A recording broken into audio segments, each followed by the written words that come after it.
All right, race fans, Mike Dahl, announcer for Steel Block Bandits, back here for part 2 of Turn 5 turnaround with Eastside Speedway promoters G.W. Fitzgerald and Tim Southern.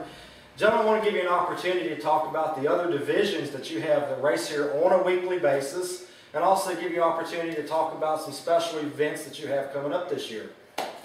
Either one, go ahead. Go ahead, Mr. Tim. Of course, we got the limited late model class, the sportsman division, super stock, U-cars, mini modified, and the open wheel modifieds. The special events we have mainly are the Steel Block Bandits shows, but we have our major sponsor 2 races a year, the Coors 100s twice a year, the Pepsi 100 twice a year, and we are going to have the fair this year. Haven't set a date as of yet, but we are going to have the fair with the demo derby and all that good stuff. And on the drags, you know, our 2 biggest shows of the year are our 47th annual Coors Funny Car Classic, which is April 24th.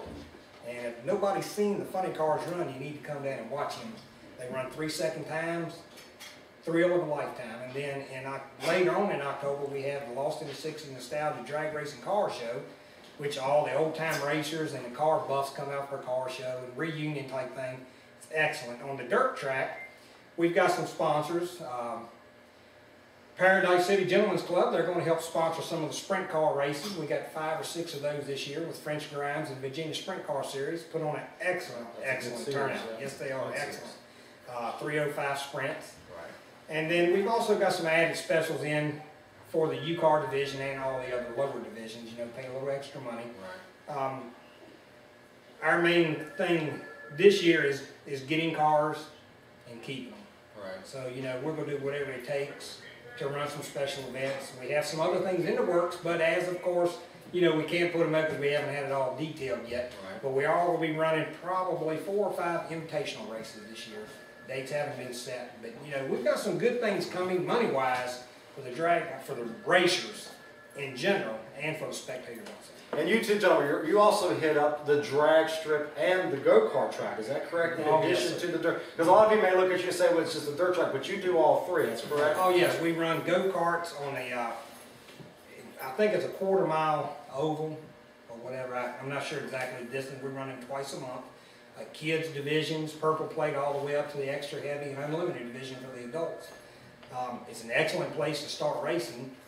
And matter of fact, I'm glad you mentioned go-karts, because if anybody out there has got a Cyclone miniature late model, we'd love to get them started right here on the dirt track. We had 2 come down last week. Okay. And we'd love to get them started on the dirt track, give these young kids something to race look just like a dirt late model.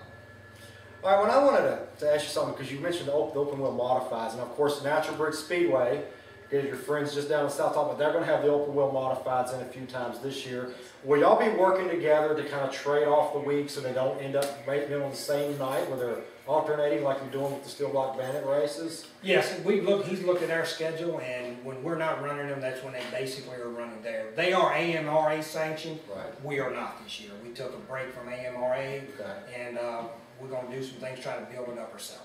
All right, now let me ask you an interesting question here.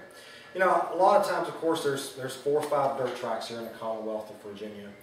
And, you know, you see, you know, especially when you get into the shank of the season and racing season's going on pretty heavy, a lot of times if you go on like different, you know, websites, message boards, that type of thing, it does seem like Eastside Speedway a lot of times is one of the most talked about racetracks that there is in the Commonwealth of Virginia.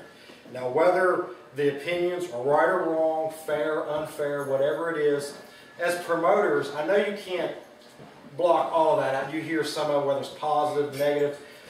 Why do you think that Eastside Speedway seems to be at times one of the most talked about racetracks going on?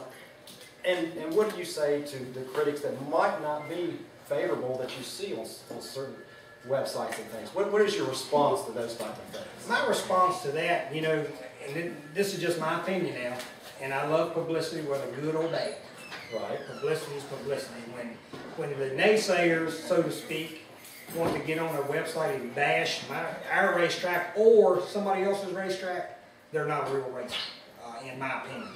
And 9 times out of 10, it's not the racers doing it. So we try not to pay a whole lot of attention what we read on Virginia Dirt Lovers, because 9 times out of 10, if you really research and listen, it's not anybody associated with the race team. Right. It's a fan of that driver. Right. And we've got an open door policy here. And we will listen to any racer that comes through with a complaint. We might not fix it right then, but we will do our darndest to fix whatever complaint they have. And as far as the negative part of it, the racetrack being rough, we do the best we can do. Everything we do, as anybody that races on a dirt track knows, we deal with Mother Nature. Right. Wind, rain, sun, it all determines what kind of racetrack you have. And there's not a racetrack out there, I don't care who tells me or send me pictures, has got a perfect racetrack every week. That's why they're race car drivers. They're supposed to be able to adjust their cars. But we try, you know, but my main thing is that we will listen to the racer.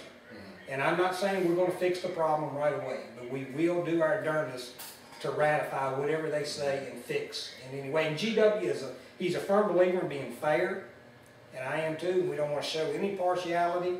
We just want to have a good place for these guys to race where they want to race. That's why we pay more money for the limited late models than anybody else around. We pay $1,000 and $100 start every week, no entry fee. And we do that because of the racers. We got good racers here, and sure, we're not perfect. We're not going to do everything right. But all we ask is that people give us a chance. And we've been trying on this track now for about 2 years to get it right. And it's coming around. We put new clay on it this winter. So far everything's been looking really good. The practices has been holding up good, and all the drivers been talking about how good it is. So I think we're going the right direction. It's just, you know. So GW, like Tim was saying, you're talking about, it's like what Dale Earnhardt Sr. used to say. You know, at driver introductions, you either want them cheering you or booing. When they don't say anything is when you have to worry. That's That's what you're. That's pretty much what we're saying. As long as they're talking about us, that means they're, one, if they're not talking about us, they're not coming to watch races.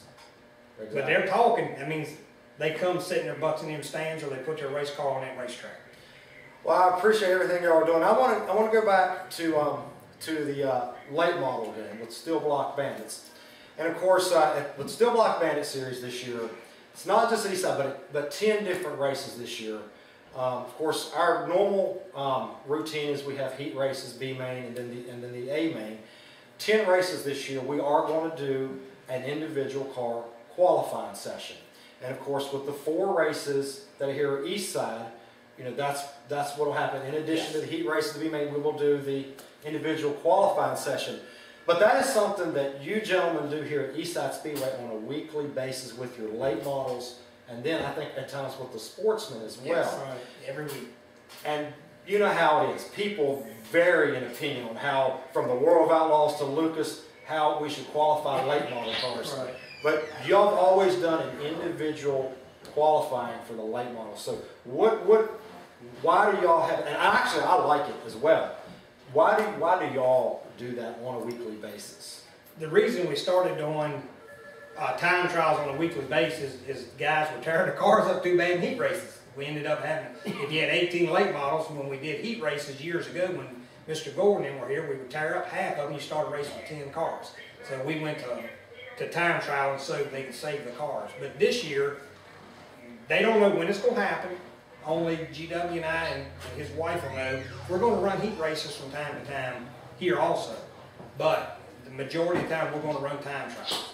Right. And I think it's what you said as far as damaging the cars. Like with the Steel Block Bandits coming in, you'll do the time trials. The heat races will start by time trials, you know, how they stack up in the time trials. And then, of course, the way the feature will go by the way they finish in the heat races. So with what you're saying, it should put the faster cars toward the front slope and avoid a lot of that damage. All right, race fans, we're going to come back for a brief segment 3 to wrap things up here on Glory Days Real Turn 5 Turnaround.